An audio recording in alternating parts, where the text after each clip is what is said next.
Good evening. Mind വാച്ചിലേക്ക് സ്വാഗതം. ഇന്ന് നമ്മൾ ചർച്ച ചെയ്യാൻ പോകുന്നത് സൈബർ ലോകവും കുട്ടികളും എന്ന വിഷയത്തെക്കുറിച്ചാണ്.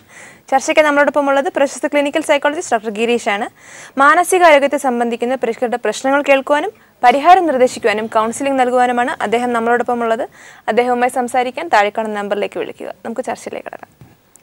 ഡോക്ടർ, സൈബർ ലോകം ഇപ്പോൾ കുട്ടികൾ ഏറ്റവും അധികം, കുട്ടികൾ എന്നുള്ളതല്ല, പ്രായഭേദമില്ലാതെ തന്നെ ഏറ്റവും കൂടുതൽ എല്ലാവരും സമയം സ്പെൻഡ് ചെയ്യുന്ന ഒരു സ്ഥലമാണ് സൈബർ ലോകം എന്ന് പറയുന്നത്. കുട്ടികളുടെ എഫക്റ്റിലേക്ക് നമുക്ക് പോവാം. എങ്ങനെയാണ് ഈ സൈബർ ലോകത്ത് നടക്കുന്ന കാര്യങ്ങൾ കുട്ടികളുടെ മാനസികാരോഗ്യവുമായിട്ടുള്ള ബന്ധം? എനിക്ക് തോന്നുന്നു ഒരു പക്ഷേ മുൻകാലങ്ങളിൽ കുട്ടികൾ ഏറ്റവും കൂടുതൽ ഇഷ്ടപ്പെട്ടിരുന്നത് അടുത്തുള്ളൊരു കളിക്കളത്തിൽ പോയി കളിക്കാനായിരുന്നു, അല്ലെങ്കിൽ കളിക്കൂട്ടുകാരായിട്ട് സമയം ചെലവഴിക്കാനായിരുന്നുവെങ്കിൽ അതേ കുട്ടികൾ ഇന്ന് ഏറ്റവും കൂടുതൽ സമയം ചെലവഴിക്കാൻ ആഗ്രഹിക്കുന്നതും ഏറ്റവും കൂടുതൽ ത്രില്ല് കണ്ടെത്തുവാൻ ആഗ്രഹിക്കുന്നതും സന്തോഷിക്കുവാൻ, ഒരു പക്ഷേ ജീവിതം തന്നെ കണ്ടെത്തുവാനും അതിൻ്റെ ജീവിതം തന്നെ സംവിധാനം ചെയ്യുവാനും കണ്ടെത്തുവാനുള്ളൊരു മാർഗവുമായി മാറിയിരിക്കുന്നു സൈബർ ലോകം. ഈ ഒരു ശരിക്കും പറഞ്ഞാൽ ഒരു കളിക്കുന്ന ഡോക്ടർ പറഞ്ഞു ഒരു പ്ലേ ഗ്രൗണ്ട്, അപ്പൊ അതിൽ നിന്നൊക്കെ നിന്നും മാറി, അതായത് ഫിസിക്കൽ ആക്ടിവിറ്റിയെ ഇല്ലാത്തൊരു സിറ്റുവേഷനിലേക്ക് എല്ലാം ഫോൺ അല്ലെങ്കിൽ ലാപ്ടോപ്പ് അല്ലെങ്കിൽ ടാബ്ലറ്റ് ഇങ്ങനെ ഗാഡ്ജറ്റ്സ് കൊണ്ട് നിറഞ്ഞിരിക്കുകയാണ്. ഒരു എന്താ പറയാ, 5-6 വയസ്സായ കുട്ടിക്ക് വരെ ഈ ഗാഡ്ജറ്റ്സ് യൂസ് ചെയ്യാൻ അറിയാം. അപ്പോൾ ഇതൊരു എന്താ പറയാ, ഒരു പോസിറ്റീവ് എഫക്ട്, ഒരു കോയിനിന്റെ 2 സൈഡ്സ് ഉണ്ട്, എന്നാലും ഒരു പോസിറ്റീവ് ആയിട്ട് നമുക്ക് പറയാൻ പറ്റുമോ, നെഗറ്റീവ് ആയിട്ട് എങ്ങനെയാണ്?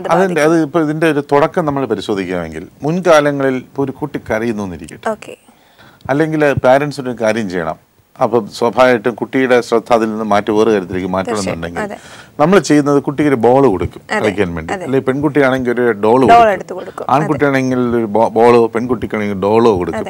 ആ നിലയ്ക്ക് നമ്മൾ കളിപ്പിച്ചിരുന്നുവെങ്കിൽ ഇന്നത് മാറിയ ശേഷം സ്വാഭാവികമായിട്ടും കുട്ടിക്കൊരു മൊബൈൽ ഫോൺ കൊടുക്കും. എന്നിട്ട് മൊബൈലിലുള്ള ചില ഗെയിംസ് ഉണ്ടല്ലോ, മുട്ട തട്ടിക്കളി പോലത്തെ പഴയ കാലത്ത് തുടങ്ങിയ ഗെയിംസ്. അപ്പം ആ ഒരു 4 വയസ്സുകാരൻ തന്നെയോ 3 വയസ്സുകാരൻ തന്നെ ഇത്തരം ഗെയിംസ് കളിച്ചു തുടങ്ങുന്ന ഒരവസ്ഥയിലാണ്. അവൻ്റെ മാനുവൽ ഡെക്സ്റ്റിലിറ്റി, അവൻ്റെ കൈകൾ ഇങ്ങനെ ഓടുന്ന കണ്ടു കഴിഞ്ഞാൽ നമുക്ക് അത്ഭുതം തോന്നി.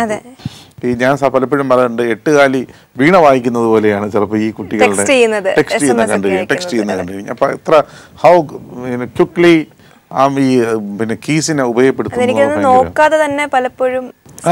ഒരു എവിടെയാണ് ഒരു സ്പേഷ്യൽ മെമ്മറി സ്ട്രോങ് ആയിട്ട് ഇംപ്രിന്റഡ് ആവുന്നു, അതനുസരിച്ച് കാര്യങ്ങൾ നീട്ടിക്കൊണ്ട് പോകുന്ന സംവിധാനം നടക്കാറുണ്ട്. അപ്പൊ ഇത് കാണുമ്പോൾ ആദ്യകാലങ്ങളിൽ വളരെ ആഹ്ലാദ ചിത്തരാകുന്ന രക്ഷിതാക്കൾക്ക് അധികം കഴിയാതെ വരുമ്പോൾ തന്നെ പലപ്പോഴും ദുഃഖിക്കേണ്ട ഒരു അവസ്ഥ പലപ്പോഴും. ചുരുക്കി പറഞ്ഞാൽ സൈബർ ലോകത്തോട്ട് പോകുന്ന കുട്ടികൾ പലപ്പോഴും ഗുണങ്ങൾ ഉണ്ട് ഇല്ലെന്നല്ല, അതിനേക്കാൾ ഒരുപാട് പ്രശ്നങ്ങളിലേക്കാണ് എത്തുന്നത്. ഇൻഫോർമേറ്റീവ് ആയിട്ടുള്ളൊരു രീതിയിൽ ആണ് എന്ന് യൂസ് ചെയ്യാമെങ്കിൽ പോലും നെഗറ്റീവ് സൈഡ്സും ഉണ്ട്. അപ്പൊ അതിലേക്ക് നമുക്ക് കൂടുതലൊന്ന് ശ്രദ്ധ തിരിക്കാം. ഏറ്റവും കൂടുതൽ എൻ്റെ അടുത്ത് വരുന്ന ഒരു കോമൺ കംപ്ലൈന്റ് എന്ന് പറഞ്ഞു കഴിഞ്ഞാൽ പഠനം പിന്നോക്കം പോകും. ഏറ്റവും കോമൺ ആയിട്ട് വരുന്ന ഒരു കംപ്ലൈന്റ് ആണ്. ഭംഗിയായി പഠിച്ചുകൊണ്ടിരുന്ന കുട്ടി ഇപ്പോൾ പഠനത്തിൽ പിന്നോക്കം പോകുന്നു. പഠനത്തിൽ പിന്നോക്കം പോകാൻ നമ്മളുള്ള കാര്യങ്ങൾ പരിശോധിക്കുമ്പോൾ പൊതുവായിട്ട് കാണുന്നത് 3-4 കാര്യങ്ങളാണ്. ഇതെല്ലാം സൈബർ വേൾഡുമായിട്ട് ബന്ധപ്പെട്ട്. ഇപ്പോഴും തന്നെ ഞാനൊരു കുട്ടിയെ കണ്ടുകൊണ്ടിരിക്കുന്നു. അവൻ 10ാം ക്ലാസ്സിലാണ്. ഒരുവിധം ഭംഗിയായി പഠിക്കുന്ന കുട്ടി. അച്ഛൻ ഒരു സയൻറ്റിസ്റ്റാണ്, അമ്മ ഒരു ഡോക്ടറാണ്. ഒരുപാട് പ്രതീക്ഷകളോടുകൂടിയാണ് ആ കുട്ടിയെ ഒരു മുന്തിയ CBSE സ്കൂളിൽ പഠിപ്പിക്കുക. പക്ഷേ ഒരുവിധം പഠിച്ചുകൊണ്ടിരുന്ന കുട്ടി ഈ മൊബൈലും നെറ്റും ഇങ്ങനെയുള്ള സൈബർ ലോകത്തിനകത്ത് ആ നെറ്റിൽ പെട്ട് കഴിഞ്ഞ ശേഷം പഠന നിലവാരം വളരെ കുറവാണ്. അപ്പോൾ എന്ന് മാത്രമല്ല, അപ്പോൾ പഠന നിലവാരം വളരെ പിന്നോക്കം പോകുന്നു, ദേഷ്യമല്ലാതെ കൂടുന്നു, വീട്ടിലെപ്പോഴും അല്ലാത്ത അനുജനെ അടിക്കുന്നു, അല്ലെങ്കിൽ വീട്ടിലെ അമ്മയോട് ഭയങ്കരമായിട്ട് എന്ത് പറഞ്ഞാലും തിരിച്ച് വഴക്കുണ്ടാക്കുന്നതിലേക്ക് സംസാരിക്കുന്നു, ഗ്രാൻഡ് പാരൻസിനെ ബഹുമാനിക്കുന്നില്ല. ഇതെല്ലാം മറുഭാഗത്ത്. മൂന്നാമത്തെ ഭാഗത്തുണ്ടാകുക പ്രശ്നം എന്ന് പറഞ്ഞാൽ മുൻപ് ഒന്നുമില്ലാതിരുന്നൊരു പുതിയ പ്രവണത, അതായത് കള്ളം ചെയ്യാനുള്ള പ്രവണത. 2-3 കാര്യങ്ങൾ വീട്ടുകാർ കണ്ടെത്തി. ഒന്ന്, വീട്ടിലുള്ള കാശ് പെട്ടെന്ന് കാണാതാവും. അപ്പം ഇയാളാണ് എടുത്തു എന്ന് ഒരിക്കലും വീട്ടുകാർക്ക് ചിന്തിക്കാൻ പറ്റുന്നുണ്ടായിരുന്നില്ല. ബട്ട് പിന്നെ പരിശോധിച്ച് വന്നപ്പോഴാണ് മനസ്സിലാക്കുന്നത് കാശ് മോഷ്ടിച്ചത് ഇയാളായിരുന്നു. അതിന് കാരണം ഇയാൾക്ക് മൊബൈൽ ഫോൺ വാങ്ങണം, പിന്നെ സിമ്മ് വേണം, റീചാർജ് ചെയ്യണം, ഇതിനൊക്കെ മോഷ്ടിക്കുകയാണ്. എന്നിട്ട് വീട്ടിൽ പിടിക്കുന്നുണ്ടായപ്പോൾ കയ്യിലുണ്ടായിരുന്ന മൊബൈൽ ഫോൺ എടുത്ത് പതുക്കെ ഗാർഡനകത്തേക്ക് മാറ്റിയെറിയുക. അപ്പം സാധാരണ ചെയ്യാതിരുന്ന പല കാര്യങ്ങളും ചെയ്യുന്നു. അപ്പോൾ ഈ നിലയ്ക്കുണ്ടാകുന്ന അക്കാഡമികമായ പിന്നോക്കം പോകുന്നു, പെരുമാറ്റ വ്യതിയാനങ്ങൾ സംഭവിക്കുന്നു. ഇങ്ങനെ പോകുന്ന ഒരു കുട്ടിയുടെ ചിത്രം ഇപ്പോൾ ഞാൻ കണ്ടുകൊണ്ടിരിക്കുന്ന കുട്ടിയാണ്. തീർച്ചയായിട്ടും. അപ്പോൾ ഇതിലൊരു അഡിക്ഷൻ ടെൻഡൻസി വന്നു കഴിഞ്ഞാൽ പിന്നെ ഇതിൽ ഉപയോഗിക്കാൻ പറ്റാതെ പോകുന്ന ഒരവസ്ഥയാണ്. ഡോക്ടർ, അഡിക്ഷൻ ടെൻഡൻസി അതിലേക്ക് നമുക്ക് കൂടുതൽ ശ്രദ്ധ കൊടുക്കേണ്ടിയിരിക്കുന്നു. എന്തുകൊണ്ടാണ് ഇങ്ങനെ ഒരു അഡിക്ഷൻ, അതായത് എന്ത് യൂസ് ചെയ്താലും അതിനോടൊരു അഡിക്ഷനായി മാറുന്നത്, അത് നെഗറ്റീവ് സെൻസിലേക്ക് മാറുന്നതും? അല്ല, അതിനുള്ളിൽ ഇതിനകത്തുള്ള പ്രധാന പ്രശ്നം ഒരു സൈബർ ലോകത്തേക്ക് പോകുന്ന ഒരു കുട്ടിക്ക് ലഭിക്കുന്നത് സാധാരണഗതിയിൽ അവൻ ആഗ്രഹിക്കുകയും പക്ഷെ ലഭിക്കുവാൻ സാധ്യതയില്ല എന്ന് കരുതുന്ന എല്ലാ ചേരുവകളും ഭംഗിയായി അവൻ്റെ ശ്രദ്ധയും അവൻ്റെ വിചാര ലോകങ്ങളെയും ഏറ്റവും കൂടുതൽ സ്വാധീനിക്കാൻ പറ്റുന്ന എല്ലാ സാധനങ്ങളും അതിനകത്ത് അടക്കിയിട്ടുണ്ട്. അപ്പം അതുകൊണ്ട് തന്നെയാണ് ഇപ്പോൾ ഒരു എക്സാമ്പിൾ പറയാമെന്നുണ്ടെങ്കിൽ സൗഹൃദ വലയം. എല്ലാ കുട്ടികൾക്കും സുഹൃത്തുക്കളെ ഇഷ്ടപ്പെടുന്നുണ്ടല്ലോ. ഈ സുഹൃത്തുക്കളെ കിട്ടുവാൻ വേണ്ടി നമുക്കുള്ള സോഷ്യൽ മീഡിയയിൽ നിന്ന് ഇഷ്ടംപോലെ സുഹൃത്തുക്കളെ കിട്ടാം. ഏത് തരത്തിലുള്ള സുഹൃത്തുക്കൾക്ക് ഫ്രണ്ട്സ് റിക്വസ്റ്റ് അയക്കാം, അവരൊക്കെ കിട്ടാം. രണ്ട് സാധാരണ സുഹൃത്തുക്കളുമായിട്ട് നേരിട്ട് സംസാരിക്കുവാൻ ബുദ്ധിമുട്ടുണ്ടാക്കുന്ന വിഷയങ്ങളൊക്കെ വെർച്വൽ ലോകത്ത് വളരെ സുഖമായിട്ട് സംസാരിക്കാം. അപ്പോൾ അങ്ങനെ ഉണ്ടാകുന്നത്. രണ്ട്, അരുതെന്ന് പറയുന്ന കാര്യങ്ങൾ സംസാരിക്കാനുള്ള അവസരം. മൂന്ന്, അരുതാത്തത് ചെയ്യേണ്ട ഒരു അവസരം. ഉദാഹരണം പറഞ്ഞാൽ ഈ അടുത്ത കാലത്ത് ഞാൻ കണ്ടൊരു കുട്ടി 11ാം ക്ലാസ്സിൽ പഠിക്കുന്നു, പെൺകുട്ടിയാണ്. അർദ്ധരാത്രി വരെ ചാറ്റ് ചെയ്യുന്ന കണ്ട് നോക്കിയപ്പോൾ ഏതോ അപരിചിതരായ ഒരു വ്യക്തി ഓൺലൈനിൽ വന്ന അവസരത്തിൽ അയാൾ ഡിമാൻഡ് ചെയ്യുന്നു, U show of your self, നിന്നെ നീ സ്വയം പുറത്ത് കാണിക്കുക. ആ കുട്ടി അതെല്ലാം അതിനെ എക്സിബിറ്റ് ചെയ്യുന്ന ഒരു രംഗം കണ്ട ശേഷം അതിൻ്റെ കൂടെ ഉണ്ടായിരുന്ന സിസ്റ്റർ ഞെട്ടിപ്പോയി, ഇതെങ്ങനെ ചെയ്യുന്നു. അപ്പോൾ അങ്ങനെ ഉണ്ടാകുന്ന മറ്റൊരു സംഭവം, ഇങ്ങനെയുള്ള പല ചേരുവകൾ. പിന്നെ ഇപ്പോൾ ഓൺലൈൻ ഗെയിംസ്, ആ ഗെയിംസ് നമുക്ക് വളരെ ഒരു വെർച്വൽ ഇല്യൂഷൻ ഉണ്ടാക്കുന്ന വിധത്തിലുള്ള ഗെയിംസ് കളിക്കുവാനുള്ള അവസരങ്ങൾ അതിൽ കിട്ടുന്നു. അപ്പോൾ ഇങ്ങനെ നോക്കുന്ന അവസരത്തിൽ ഒരു കുട്ടി ആഗ്രഹിക്കുന്ന എല്ലാ ഉള്ളടക്കങ്ങളും പ്ലസ് രണ്ട് കാര്യങ്ങൾ, സ്പോണ്ടേനിറ്റി, ഇൻസ്റ്റന്റേനിയസ്, എപ്പോൾ ആഗ്രഹിക്കുന്ന സാധനം അപ്പം കിട്ടുന്നു, ഇന്ററാക്റ്റീവ്, സ്വകാര്യത, ഇതെല്ലാം കിട്ടുന്നു എന്ന് തോന്നുന്ന ഒരു ലോകം തുറക്കുന്നത് കൊണ്ടാണ് ഒരു പക്ഷേ ഈ അഡിക്ഷൻ ടെൻഡൻസി സൈബർ ലോകം കുട്ടികളിൽ ഏറ്റവും കൂടുതൽ പിന്നെ സ്വാധീനിക്കുന്നത്. കുട്ടികൾ പെട്ടെന്ന് സൈബർ ബഡ്ഡീസിനെ ഇഷ്ടപ്പെടുന്ന മൗസ് പൊട്ടറ്റോസ് അല്ലെങ്കിൽ അഡിക്റ്റഡ് ആയിട്ട് മാറുന്നതിന്റെ പിന്നിൽ ഏറ്റവും പ്രധാന കാര്യം. തീർച്ചയായും ഡോക്ടർ, അഡിക്ഷനിൽ നിന്ന് നമുക്ക് പോകാം. എന്തൊക്കെയാണ് ഇപ്പം 1, 2, 3 ആയിട്ട് നമുക്ക് ലിസ്റ്റ് ഔട്ട് ചെയ്യുവാണെങ്കിൽ ഈ ഒരു സൈബർ അഡിക്ഷൻ കൊണ്ടുവരാൻ പറ്റുന്ന ദോഷവശങ്ങൾ എന്തൊക്കെയാണ്? ഒരുപാട് പ്രശ്നങ്ങൾ കാണുന്നുണ്ട്. ഏറ്റവും കൂടുതൽ പ്രശ്നമായിട്ട് കാണുന്നത് ഒരു വളരെ കൊച്ചു കുട്ടികളെ പോലും ലൈംഗിക ലോകത്ത് പിന്നെ അപക്വവും അപകടകരവുമായ വിധത്തിലേക്ക് തള്ളി നീക്കുന്നു എന്നുള്ള ഏറ്റവും വലിയ ഒരു അപകട സാധ്യതയാണ് ഇതിൽ ഏറ്റവും പ്രധാനമായിട്ടുള്ളത്. അത് നമ്മൾ കണ്ടില്ലെന്ന് നടിക്കാൻ പാടില്ല. എനിക്ക് ഓർമ്മ വരുന്നത് വളരെയധികം എൻ്റെ മനസ്സിൽ സ്പർശിച്ച ചില സംഭവങ്ങൾ എൻ്റെ മനസ്സിലുണ്ട്. ഒന്ന്, ഒരു 3ാം ക്ലാസ്സിൽ പഠിക്കുന്ന ഒരു പെൺകുട്ടി എന്നോട് കൊണ്ടുപോയി. അപ്പോൾ ഈ 3ാം ക്ലാസ്സിൽ പഠിക്കുന്ന പെൺകുട്ടിയുടെ ഒരു പ്രത്യേകത എന്ന് പറയുന്നത് സാറ്റർഡേ സൺഡേ ഈ കുട്ടിക്ക് ഒരു ബുദ്ധിമുട്ടുമില്ല. പക്ഷെ മൺഡേ ടു ഫ്രൈഡേ ആകുമ്പോൾ രാവിലെ ഒരു 7:30 മണിക്ക് 8 മണിക്കിടയ്ക്കും ഈ കുട്ടിക്ക് വല്ലാത്ത വോമിറ്റിംഗാണ്. അപ്പോൾ അവൾക്ക് എത്ര ശ്രമിച്ചാലും വോമിറ്റിംഗ് കൺട്രോൾ ചെയ്യാൻ പറ്റുന്നില്ല. സ്വാഭാവികമായിട്ടും വീട്ടുകാർ 3ാം ക്ലാസ്സിലായിട്ടില്ലേ ഉള്ളൂ, ഈ സാധനം നമ്മുടെ നാടൻ മരുന്നുകൾ, ഇഞ്ചി കൊടുക്കൽ, ഇങ്ങനെയൊക്കെയുള്ള പണികളുണ്ടല്ലോ, അതൊക്കെ ചെയ്ത് നോക്കിയിട്ടൊന്നും ഒരു കുറവില്ല. ഒരു ജനറൽ ഫിസിഷ്യനെ കാണിച്ചു, അദ്ദേഹവും സാധാരണ പിന്നെ ഗ്യാസ്ട്രൈറ്റിസ് ആണെന്നൊക്കെ പറഞ്ഞ ശേഷം അതിനുള്ള ചില മെഡിസിൻസ് ഒക്കെ കൊടുത്തു. എന്നിട്ടും ഇത് ഗുണമുണ്ടാകുന്നില്ല, സ്കൂളിൽ പോകാൻ അക്ഷരാർത്ഥത്തിൽ പറ്റുന്നില്ല എന്ന അവസ്ഥ വന്നപ്പോൾ പിന്നെ ഈ കുട്ടി എന്ത് ചെയ്തു ചോദിച്ചു കഴിഞ്ഞാൽ ഒരു ഗ്യാസ്ട്രോ എൻട്രോളജിസ്റ്റിനെ തന്നെ, ഒരു എക്സ്പേർട്ടിനെ തന്നെ കാണിച്ചു. എൻഡോസ്കോപ്പിയും കാര്യങ്ങളൊക്കെ ചെയ്ത് നോക്കുന്ന അവസരത്തിലും ഒരു പ്രശ്നങ്ങളും ഇല്ലാത്ത പെർഫെക്റ്റ് കോളൻ, പെർഫെക്റ്റ് സിസ്റ്റം. പക്ഷേ ഈ കുട്ടിക്ക് വീണ്ടും വോമിറ്റിംഗ്. അതാണ് എക്സാക്ട്ലി അവിടെയാണ് ഞാൻ വരുന്നത്. അപ്പോൾ അങ്ങനെ വന്ന അവസരത്തിൽ ഈ കുട്ടിയുടെ അടുത്ത ബന്ധു ആണ് ഈ കുട്ടിയെ എന്നോട് കൊണ്ടുവരുന്നത്. അപ്പോൾ അമ്മ സംസാരിച്ചു, അച്ഛൻ സംസാരിച്ചു, ബന്ധു സംസാരിച്ചു, ഒക്കെയും സംസാരിക്കുമ്പോഴും എന്തുകൊണ്ടാണ് ഇതെന്ന് വ്യക്തമായ ഒരു ധാരണ ആർക്കും നൽകാൻ പറ്റുന്നില്ല. അപ്പോൾ ഈ കുട്ടിയെ ഞാൻ വിളിച്ചിങ്ങനെ സംസാരിക്കാൻ തുടങ്ങിയപ്പോഴാണ് കഥ പറയുന്നത്. ഈ കുട്ടിയും ഇതിൻ്റെ ചേട്ടൻ 5ാം ക്ലാസ്സിൽ പഠിക്കുന്ന ഒരു ബോയ് ഉണ്ട്, ആൺകുട്ടി. ഇവർ രണ്ടുപേരും മറ്റു കുട്ടികളുടെ ഒപ്പം സ്കൂൾ വാനിലേക്ക് പോകും. അപ്പം 5ാം ക്ലാസ്സിൽ പഠിക്കുന്ന മറ്റൊരു ആൺകുട്ടി ഈ കുട്ടിയുടെ അടുത്ത് പോയ ശേഷം കുട്ടിയുടെ സ്വകാര്യ ഭാഗങ്ങളെ സ്പർശിക്കുന്നു. ഇത് കുട്ടിക്ക് തീർച്ചയായിട്ടും വല്ലാത്തൊരു ഭീതിയും വേദനയും ഭയവും ഒക്കെ ഭയം ഉണ്ടാക്കുന്നു, വേദന ഉണ്ടാക്കുന്നു, ഭീതി ഉണ്ടാക്കുന്നു. ഇതിൽ നിന്ന് രക്ഷപ്പെടുവാൻ ആണ് ഈ കുട്ടി അറിയാതെ ഒരു സ്പോണ്ടേനിയസ് റെസ്പോൺസ് ആയിട്ട്, ഒരു കൗണ്ടർ റെസ്പോൺസ് ആയിട്ടാണ് ഈ ഛർദി ഉണ്ടായിക്കൊണ്ടിരുന്നത്. അപ്പോൾ ഞാൻ ഈ കാര്യങ്ങൾ മനസ്സിലാക്കി. അപ്പോൾ ഈ ഒരു sexual abuse attempted by a junior, ഒരു മൈനർ, പ്രായപൂർത്തിയാവാത്ത ഒരു കൊച്ചുകുട്ടി തന്നെ അതിനേക്കാളും പ്രായം കുറഞ്ഞൊരു കൊച്ചു കുഞ്ഞിനെ ലൈംഗികമായി അബ്യൂസ് ചെയ്യാൻ ശ്രമിക്കുന്നതാണ് ഇതിൻ്റെ കാരണം എന്ന് മനസ്സിലാക്കിയ ശേഷം ഈ കുട്ടിയെ കൊണ്ടുവന്ന ആൾക്കാരോട് കാര്യങ്ങൾ മുഴുവൻ വിശദമായിട്ട് പറഞ്ഞിട്ട് ഞാൻ പറഞ്ഞു, I would like to see this boy, ഈ കുട്ടിയെയും കാണണം. അപ്പോൾ ആദ്യം ഈ കുട്ടിയുടെ വീട്ടുകാരോട് ഇവർ പറഞ്ഞ് സംസാരിച്ചപ്പോൾ അവർക്ക് വല്ലാത്ത പ്രതിഷേധവും പ്രശ്നമൊക്കെ ആയിരുന്നു. ബട്ട് കൊണ്ടുവന്ന് ഞാൻ ഈ കുട്ടിയോട് സംസാരിച്ചപ്പോൾ അവൻ പറയുന്ന കഥ കേട്ടപ്പോൾ എനിക്ക് വല്ലാതെ അത്ഭുതം തോന്നി. കാരണം അവൻ പറയുന്നത് അവൻ 5ാം ക്ലാസ്സുകാരനാണ്, 4ാം ക്ലാസ് തൊട്ടാണ് ഈ പണികൾ തുടങ്ങുന്നത്. അവൻ്റെ അച്ഛനൊരു പ്ലാന്റർ, അമ്മ കുറച്ച് അത്യാവശ്യം സാമൂഹിക പ്രവർത്തനങ്ങൾ നടത്തുന്നു, ഒറ്റക്കുട്ടി, വീട്ടില് ലാപ്ടോപ്പ് ഉണ്ട്, പ്രിന്റർ ഉണ്ട്, നെറ്റ് കണക്ഷൻ ഉണ്ട്. ഈ രണ്ടുപേരും പോയി കഴിഞ്ഞാൽ പിന്നെ ഇവന്റെ സ്വകാര്യ ലോകമായി. ഇവൻ എന്ത് ചെയ്യുന്നു, ഇവിടെ പോയ ശേഷം ഈ സൈറ്റുകൾ, ഇങ്ങനെയുള്ള അഡൽട്ട് സൈറ്റുകൾ സന്ദർശിക്കുന്നു, അവിടെ പോയിട്ട് ഫോട്ടോസ് എടുക്കുന്നു, ആ പിക്ചറുകളെല്ലാം പ്രിന്റ് ഔട്ട് ചെയ്യുന്നു. എന്നിട്ട് ഈ പ്രിന്റ് ഔട്ട് ചെയ്ത ചിത്രങ്ങളെ ഇവൻ സ്കൂളിൽ കൊണ്ടുപോയി ഇവന്റെ പ്രായമുള്ളതും മുതിർന്നതുമായ ചേട്ടന്മാർക്ക് വിൽക്കുന്നു, ഒരു ഫിക്സഡ് പ്രൈസ് വെച്ച ശേഷം. ഒപ്പം തന്നെ ഇതിൻ്റെ ലോകത്ത് കംപ്ലീറ്റ് ഇവൻ പെട്ട് പോകുന്നതിൻ്റെ ഫലമായിട്ട് അവനോട് പറഞ്ഞത് ഇവൻ്റെ മനസ്സ് മുഴുവൻ കംപ്ലീറ്റ് വാവലുകൾ ചിലപ്പം ഈ മലകളിലും മരങ്ങളിലൊക്കെ തൂങ്ങിപ്പിടിച്ച് കിടക്കുന്ന പോലെ ഇവൻ്റെ മനസ്സെന്ന് പറയുന്ന ഒരു മരക്കൊമ്പിൽ പൂർണ്ണമായും തൂങ്ങിപ്പിടിച്ച് കിടക്കുന്ന വാവലുകൾ ഇങ്ങനെയുള്ള ബിംബങ്ങളാണ്, ഇത്ര ഇമേജസ് ആണ്. അപ്പം പറയുന്നു, അങ്കിൾ എനിക്കിപ്പോൾ അമ്മയെ കാണാൻ വയ്യ, ടീച്ചേഴ്സിനെ കാണാൻ പറ്റുന്നില്ല. കാരണം ഇവരാരെ കണ്ടാലും എൻ്റെ മനസ്സിലുണ്ടാകുന്ന ഇമേജുകൾ ഇത്ര ഇമേജുകളാണ്. ഈ ഇമേജുകൾ കണ്ട് ഞാൻ വല്ലാതെ വീർപ്പ് പൊട്ടുന്നു. എനിക്ക് അറിയില്ല വാട്ട് ടു ബി ഡൺ, എന്ത് ചെയ്യണമെന്ന് അറിയില്ല. അങ്ങനെ പോയപ്പോൾ സ്വാഭാവികമായിട്ട് അമ്മയിലോ ടീച്ചറിലോ ഇങ്ങനെയുള്ള പണിക്ക് പോയാൽ അപകടം മണത്തറിഞ്ഞ ശേഷമാണ് വളരെ സേഫായിട്ട് അവൻ്റെ ഈ മനസ്സിലുണ്ടാകുന്ന എന്താ പറയുക കമ്പൽഷൻസിനെ പ്രകടിപ്പിക്കുവാൻ സാധിക്കുന്ന ഒരു കുട്ടിയെ കിട്ടിയപ്പോഴാണ് അവൻ അതിലേക്ക് കടന്നത്.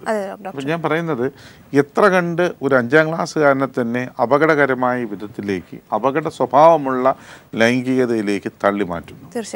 അതിൻ്റെ ഒരു സ്ലേവായിട്ട് അല്ലെങ്കിൽ ഒരു കൾപ്രിറ്റ്, അതിൻ്റെ ഒരു ഇരയായിട്ട് ഒരു 3ാം ക്ലാസ്സുകാർക്ക് അനുഭവിക്കേണ്ടി വരുന്നു. അതെ ഡോക്ടർ, ഇപ്പം ഫാമിലിയുടെ ഒരു കാര്യം പറഞ്ഞല്ലോ, ഫാമിലിയിൽ ഇങ്ങനെ ബിസി ആവുന്നു, അമ്മ ബിസി ആവുന്നു, അച്ഛൻ ബിസി ആവുന്നു, കുഞ്ഞ് ഒറ്റയ്ക്കാകുന്നു. ഇതൊരു ഒരു പ്ലാറ്റ്ഫോം സെറ്റ് ചെയ്യുന്ന പോലെ ഒരു തീർച്ചയായിട്ടും. കാരണം നമ്മൾ ഈ സോഷ്യൽ ലൈഫിന്റെ ഒരു തുടരുന്നു. ഡോക്ടർ നമ്മൾ പറഞ്ഞുകൊണ്ടിരുന്നത് ഫാമിലിയിൽ വരുന്ന ഒരു ഐസൊലേഷൻ, അതിനെക്കുറിച്ചാണ് പറഞ്ഞത്. ഫാമിലിയിൽ വരുന്ന ഐസൊലേഷൻ ഇങ്ങനെ ഒരു തീർച്ചയായിട്ടും ഇത്തരം ഒരു പ്രശ്നം ഉണ്ടാകാൻ വേണ്ടിയുള്ള ഒരു സ്പേസ് നൽകുന്നുള്ള യാഥാർത്ഥ്യമാണ്. പക്ഷേ ഞാൻ ഉദ്ദേശിക്കുന്നത് ഈ ഒരു ഐസൊലേഷൻ്റെ പ്രശ്നം മാത്രമല്ല, ഈ സൈബർ ലോകം എത്ര കണ്ട് അപകടം ഉണ്ടാക്കുന്നു. അപകടം ഉണ്ടാക്കേണ്ട ഒരു പക്ഷേ ചവിട്ടുപടികൾ എന്ന നിലയ്ക്ക് സ്വാഭാവിക കുടുംബ അന്തരീക്ഷവും അല്ലെങ്കിൽ ഇങ്ങനെയുള്ള ആശയവിനിമയങ്ങളുടെ അപര്യാപ്തതയ്ക്ക് ഒരു കാരണമാകുന്നു എന്നുള്ളത് യാഥാർത്ഥ്യമാണ്. അതിൻ്റെ ഒരു സ്ക്രിപ്റ്റ് എന്ന് പറയുന്നത് ഇതൊക്കെയാണ്. അതെ, എത്തപ്പെടുന്നതിന് പിന്നിൽ പല കാരണങ്ങളുണ്ട്. ഇത് തന്നെ ഉണ്ടാക്കുന്ന ഒരു താല്പര്യം, ഇതിന്റെ ജിജ്ഞാസ ഉണ്ടാക്കുന്നിലേക്ക് ആൾക്കാർ പറഞ്ഞുണ്ടാക്കുന്ന കഥകൾ കേട്ട ശേഷം അതിനകത്തുണ്ടാക്കുന്ന വളരെ കുഞ്ഞിലെ തന്നെ എവിടുന്നാണ് ഇങ്ങനെയുള്ള ഇൻപുട്സ് വരുന്നത്. അതിനുള്ള ഒരു കാര്യം ഞാൻ ആദ്യം പറഞ്ഞല്ലോ, പലപ്പോഴും രക്ഷകർത്താക്കൾ തന്നെ അല്ലെങ്കിൽ അടുത്ത ബന്ധുക്കൾ തന്നെ പലപ്പോഴും ഈ ഫോൺ കൊടുക്കുക കളിക്കാൻ, അവരുടെ ശ്രദ്ധ, പണ്ട് ബാൾ കൊടുക്കുക, ഡോൾ കൊടുക്കുക എന്ന് പറഞ്ഞതിന് പകരം ഇപ്പോൾ ഈ മൊബൈൽ ഫോൺ കൊടുത്ത് എല്ലാ ഗെയിംസ് കളിപ്പിക്കുക.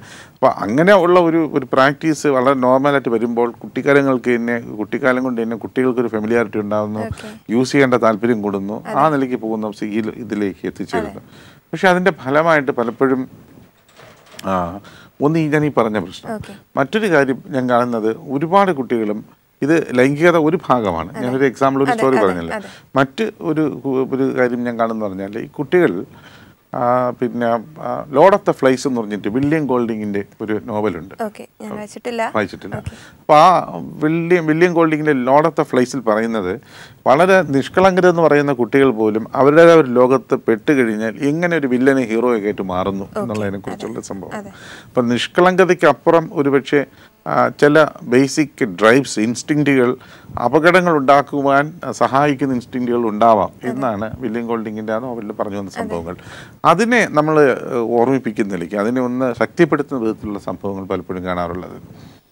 സാധാരണഗതിയിൽ സ്വഭാവ പെരുമാറ്റ വൈകൃതങ്ങളോ കുഴപ്പങ്ങളോ ഒന്നും ഇല്ലാത്ത കുട്ടികൾ പോലും ഇതിനുള്ളിൽ പോയ ശേഷം ഈ സൈബർ വേൾഡിൽ പോയ ശേഷം ബുള്ളീസായി മാറുക.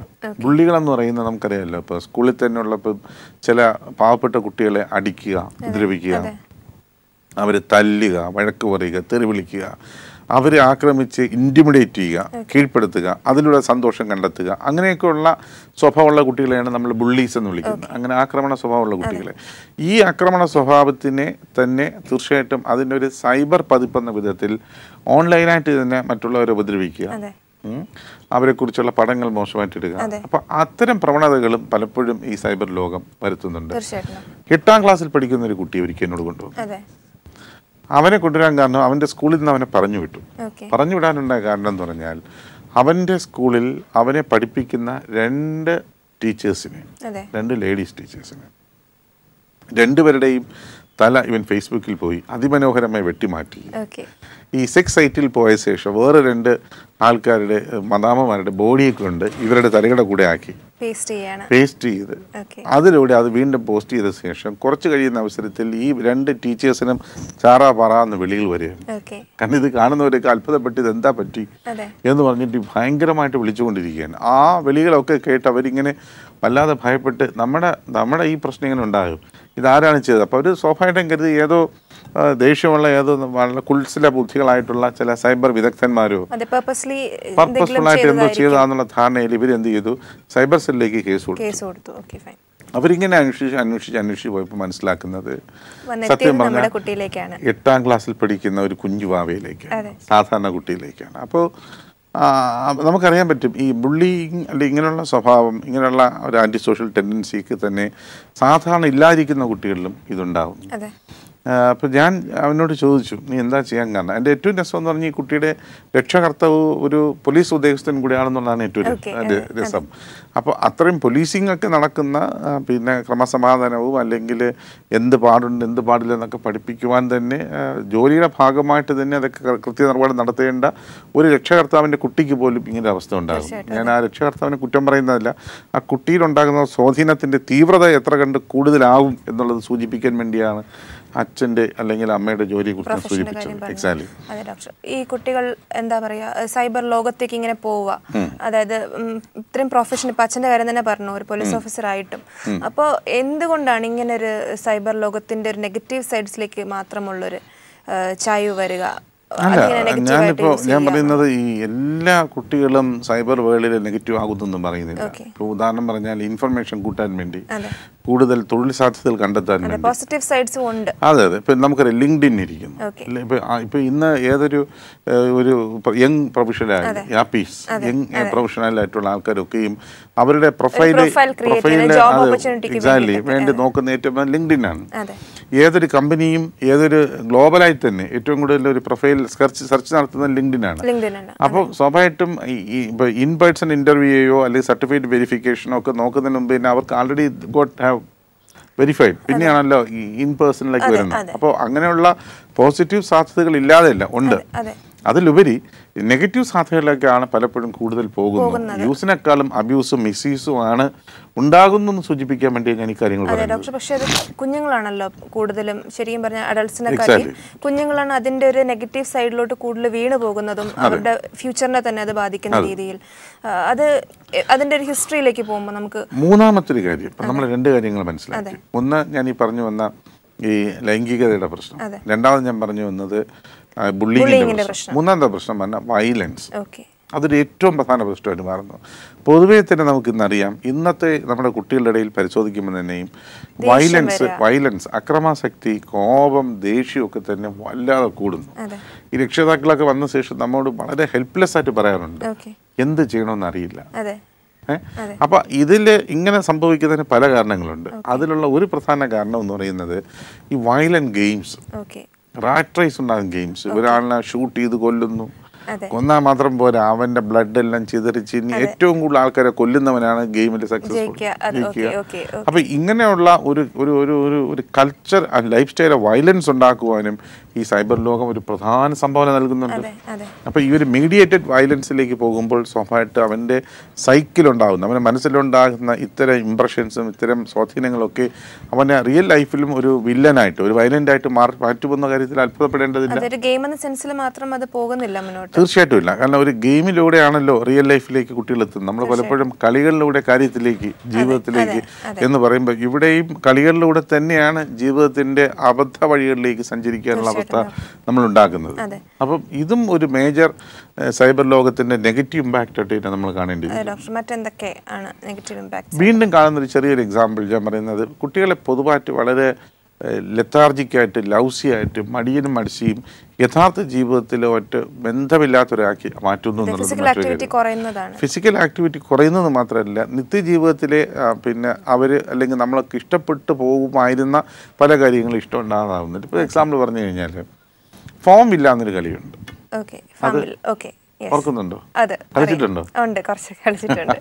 Very good. അപ്പോൾ ഞാൻ കളിച്ചിട്ടില്ലെങ്കിൽ ഇതിനെക്കുറിച്ച് മനസ്സിലാക്കാറുണ്ട് എൻ്റെ പ്രൊഫഷൻ്റെ ഭാഗമായിട്ട്. അപ്പോൾ ഇതിൽ പിന്നെ കുറച്ച് വിത്തിടുന്നു, വെള്ളം ഒഴിക്കുന്നു, അതിനെ സംരക്ഷിക്കുന്നു, അതിങ്ങനെ ചെടി വളരുന്നു, ഹാർവെസ്റ്റ് ചെയ്യുന്നു, പിന്നെ ഇങ്ങനെ ഒരുപാട് എക്സാക്ട്ലി പൂക്കൾ ഇങ്ങനെ വരുന്നു. അപ്പം ആ ഒരു ലോകത്തേക്ക് പോകുന്ന കുട്ടി, ഈ കുട്ടി ഈ കളിക്കുവാൻ വളരെ കംഫർട്ടബിൾ ആണ്. ഇൻ കേസ് എന്തെങ്കിലും പവർ ഫെയിലിയർ ഉണ്ടായി കളിക്കാൻ പറ്റില്ലെങ്കിൽ സിസ്റ്റത്തിനെ അടിച്ച് തകർക്കും. പക്ഷെ ഈ കുട്ടിയോട് അവൻ്റെ മുറ്റത്ത് നിൽക്കുന്ന ഒരു ചെമ്പരത്തിക്ക് കുറച്ച് വെള്ളം ഒഴിക്കാൻ പറഞ്ഞാൽ തീർച്ചയായിട്ടും ചെയ്യത്തില്ല. സ്വന്തം ചെമ്പരത്തി പട്ട് തകർന്നു പോകുമ്പോൾ അപ്പോൾ ഒരു യഥാർത്ഥ ജീവിതത്തിൽ ഭൗതിക ജീവിതത്തിൽ അവനെ ലൗസിയാക്കുന്ന ലേസിയാക്കുന്ന ഉഴപ്പനാക്കുന്ന ഒരു എക്സർസൈസ് നൽകുകയും, പക്ഷെ വെർച്വൽ ലോകത്ത് ഇങ്ങനെയുള്ളൊരു ഇലൂഷനിലൂടെ അവൻ ആഗ്രഹിക്കുന്ന ചില കാര്യങ്ങൾ കണ്ടെത്തിക്കുകയും ചെയ്യുക എന്നുള്ള വളരെ അപകടകരമായ ഒരു സ്വഭാവം. അതെ, കുഞ്ഞുങ്ങളുടെ റിവാർഡ് സിസ്റ്റം ഒരു റോൾ പ്ലേ ചെയ്യുന്നുണ്ടോ അവിടെ? കാരണം ഗെയിം കളിച്ചാൽ റിവാർഡ് കിട്ടും, അത് വെച്ചിട്ട് പർച്ചേസ് ചെയ്യാം, അങ്ങനെ ഒരു സംവിധാനം. ഇത് കുട്ടികളുടെ കാര്യം തന്നെയാണ്. ഇതിന്റെ മുതിർന്നവരിലേക്ക് വരുമ്പോഴാണ് സത്യം പറഞ്ഞാൽ ദാമ്പത്യ ജീവിതത്തിൽ തൻ്റെ പങ്കാളിയോട് പോലും ഒരു താല്പര്യം കാണിക്കാതെ പക്ഷെ നെറ്റിനകത്ത് പോയിട്ട് പോർണോ സൈറ്റ്സിനകത്ത് മാത്രം നഷ്ടപ്പെട്ട് ജീവിതം തകർന്നു പോകുന്ന ഒരുപാട് ദാമ്പത്യങ്ങൾ നമ്മുടെ ജീവിതത്തിൽ കാണാം. അതെ ഡോക്ടർ, നമുക്ക് എന്താ ഇതിനൊരു സൊല്യൂഷൻ എന്നുള്ളതിൽ കൂടെ എത്തണമല്ലോ. കുഞ്ഞുനാളിലെ എന്താണ് നമുക്ക് ചെയ്യാൻ പറ്റുക? സൊല്യൂഷൻ തീർച്ചയായിട്ടും രക്ഷിതാക്കൾ ശ്രദ്ധിക്കേണ്ടതാണ്. ഏറ്റവും പ്രധാനമായിട്ടും ഇപ്പം who will build the cat എന്നെപ്പോഴും ചോദ്യമാണ്, ആരാണ് പൂച്ചയ്ക്ക് മണി കെട്ടുക?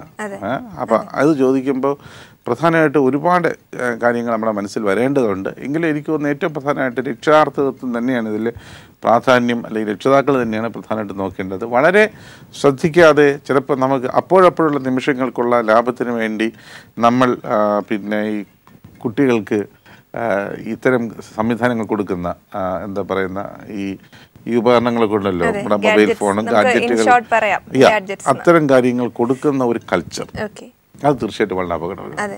അതായത് പിന്നെ മണ്ണിൽ കളിക്കേണ്ട കുട്ടി മണ്ണിൽ തീർച്ചയായിട്ടും അവന് പിന്നെ തുമ്പച്ചെടിയൊക്കെ സ്നേഹിക്കേണ്ടവൻ, യഥാർത്ഥത്തിൽ വെള്ളം ചെടിക്ക് ഒഴിക്കേണ്ട ആൾ, ഞാൻ ഫോമിൽ കളിച്ചിട്ട് കറണ്ട് പോയി കഴിഞ്ഞാൽ അടി ഉണ്ടാക്കുകയാണ്, അടിച്ചു പൊട്ടിക്കുന്നു. അപ്പോൾ അത് ഉണ്ടാക്കിയിരിക്കാൻ വേണ്ടി അങ്ങനെയുള്ള ഒരു മണ്ണിലേക്ക് മടങ്ങുന്ന സംസ്കാരം കുറച്ചെങ്കിലും ഉണ്ടാക്കുന്ന വിധത്തിൽ ഇപ്പം നമ്മൾ ഫ്ലാറ്റിലാണെങ്കിലും രക്ഷാകർതൃത്വത്തിന് ഒരു പക്വത ഉണ്ടാവുക എന്നുള്ള ഏറ്റവും പ്രധാനപ്പെട്ട കാര്യം. ഫോർമലായിട്ട് പറഞ്ഞു കഴിഞ്ഞാൽ ഇപ്പോഴും നമ്മുടെ CBSE സിസ്റ്റമൊക്കെ തന്നെ കൊണ്ടുവന്നിരിക്കുന്ന ലൈഫ് സ്കിൽ ഇപ്പോൾ അവർ കൊണ്ടുവരുന്നുവെങ്കിലും കുറച്ച് പ്രായോഗിക തലങ്ങളിൽ ഇനിയും ഒരുപാട് മുന്നോട്ട് പോകാനുണ്ട്. അത്തരം കാര്യങ്ങളൊക്കെ കുറച്ച് കൂടുതൽ ശാസ്ത്രീയമായിട്ടും സിസ്റ്റമാറ്റിക്കായിട്ടും ഒക്കെ തന്നെ നടപ്പിലാക്കിയാലും ഈ കാര്യങ്ങളിലൊരു പ്രായോഗികമായ പോസിറ്റീവ് ചേഞ്ച് തീർച്ചയായിട്ടും ഉണ്ടാകുന്ന കാര്യത്തിൽ സംശയമില്ല. തീർച്ചയായും ഡോക്ടർ പറയുന്നത് വെർച്വൽ ആയിട്ടുള്ള ലോകത്ത് നിന്നും തീർച്ചയായിട്ടും ഇപ്പം അതിനു വേണ്ടിയുള്ള ഒരു രക്ഷാകർതൃത്വം പാരന്റിങ് കുട്ടികൾക്ക് നൽകിക്കഴിഞ്ഞാൽ ലൈംഗിക വ്യതിയാനങ്ങളും അക്കാഡമികമായ പരിമിതികളും പരാജയങ്ങളും സ്വഭാവ വൈകൃതങ്ങളും അക്രമാസക്തികളും ഒക്കെ തന്നെ ഉണ്ടാകാൻ സാധ്യതയുള്ള ഈ അവയർനെസ് കൊണ്ട് മാത്രം കുട്ടികളെ മാറ്റാൻ പറ്റില്ല. ഞാൻ പറഞ്ഞത് ഈ വിവരം പ്ലസ് സ്കിൽ, നൈപുണ്യം, കഴിവ്, നോ എന്ന് പറയേണ്ട സ്ഥലങ്ങൾ നോ എന്ന് പറയേണ്ട കഴിവില്ലെങ്കിൽ ഈ നോ എന്ന് പറയേണ്ട കാര്യങ്ങൾ നിന്ന് കഴിഞ്ഞാൽ നോ പറയാൻ പറ്റാതെ പോകും. തീർച്ചയായും ഡോക്ടർ, നമുക്ക് എന്തായാലും നോ പറയേണ്ട സമയമായി വൈൻഡപ്പ് ചെയ്യേണ്ട സമയമായിരിക്കുകയാണ്. നമുക്ക് അടുത്ത ആഴ്ച എന്തായാലും മറ്റൊരു വിഷയമായി വീണ്ടും കണ്ടുമുട്ടാം. നന്ദി, നമസ്കാരം.